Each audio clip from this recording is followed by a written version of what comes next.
What has your education done for you? Your education has empowered you.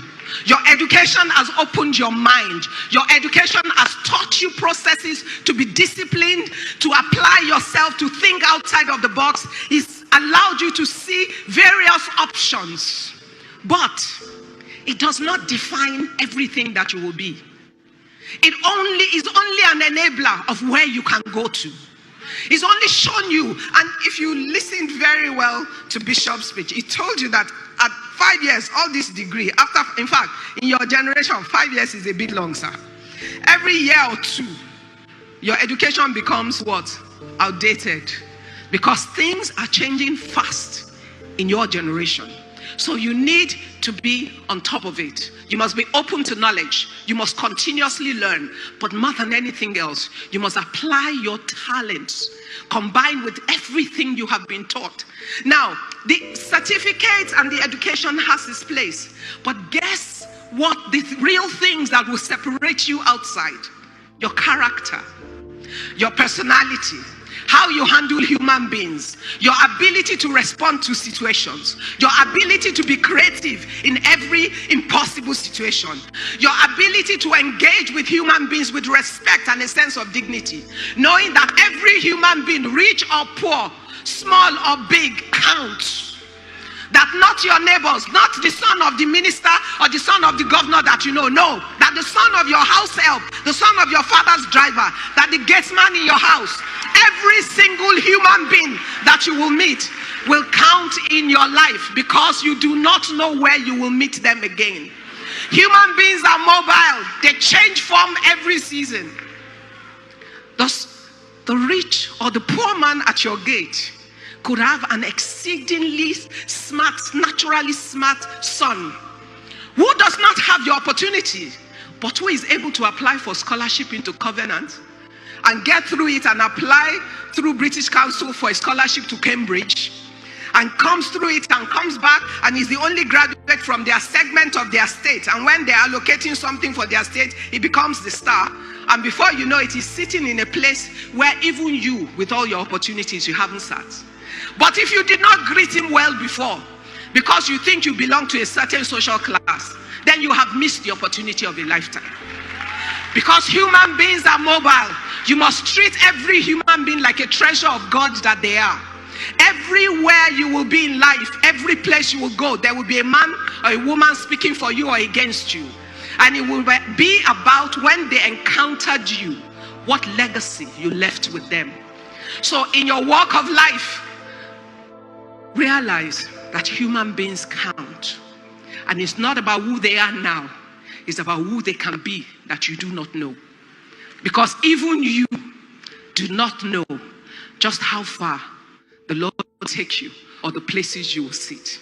You will have a sense of it, but time will always unfold and reveal many things about you. There's something I want to take you through. It was written by Gandhi. One of his things that was important to him, he said, don't seek wealth without work. Don't. The fact that you see many people that seem rich around you, but you cannot account for their wealth, don't seek to be like them. Because we know many that have come and have gone. Those kind of wealth do not last generations. They do not even last decades. They come today, they disappear tomorrow.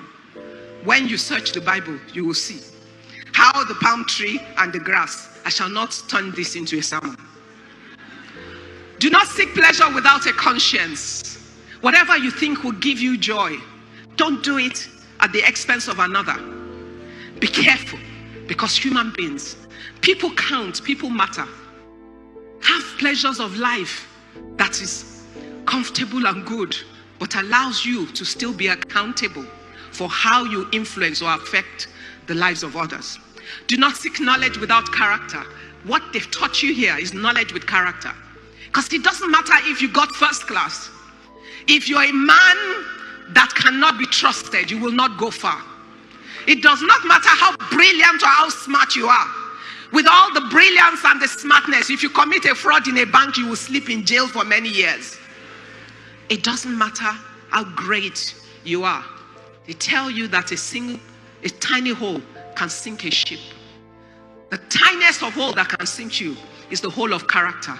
And don't convince yourself that is not true in Nigeria. Because remember, seasons change. Seasons change. What seemed acceptable yesterday, tomorrow a new wind can come.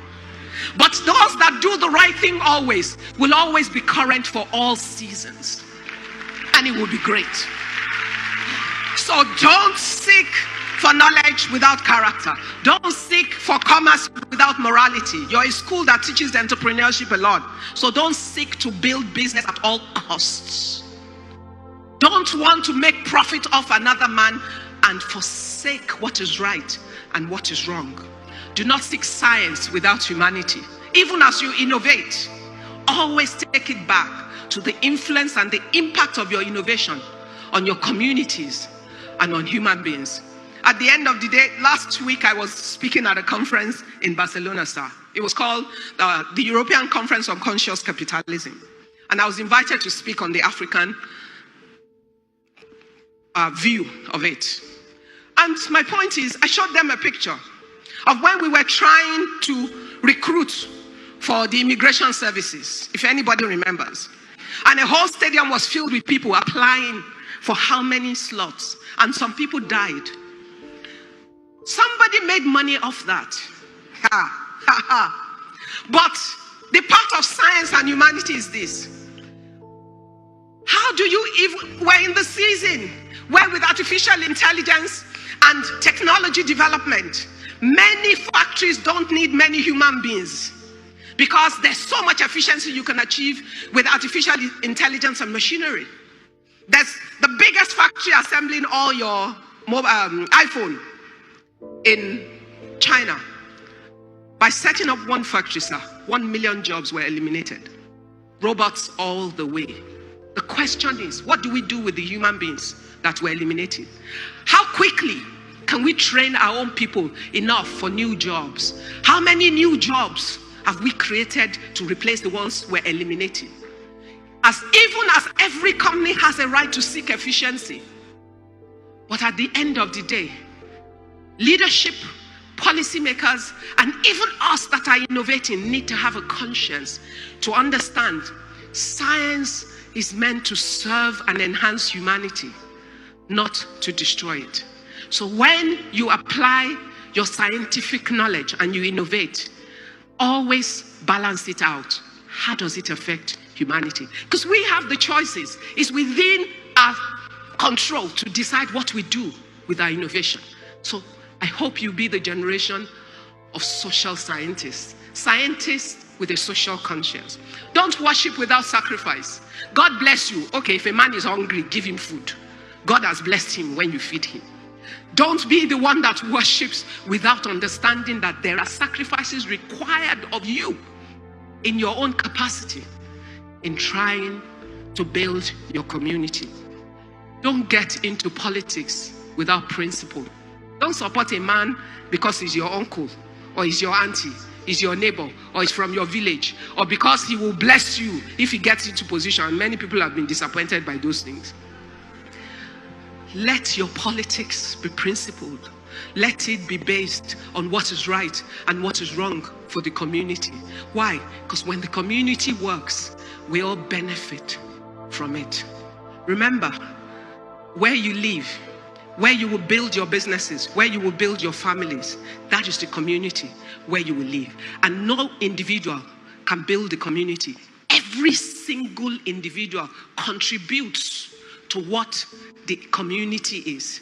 And except each one of you takes personal ownership to commit to do your part to build the community of the country and the continent that you want to live in, you will not have what you want. Not because God has not allowed it or because it's not possible, but because we have not committed to creating that which we say that we seek.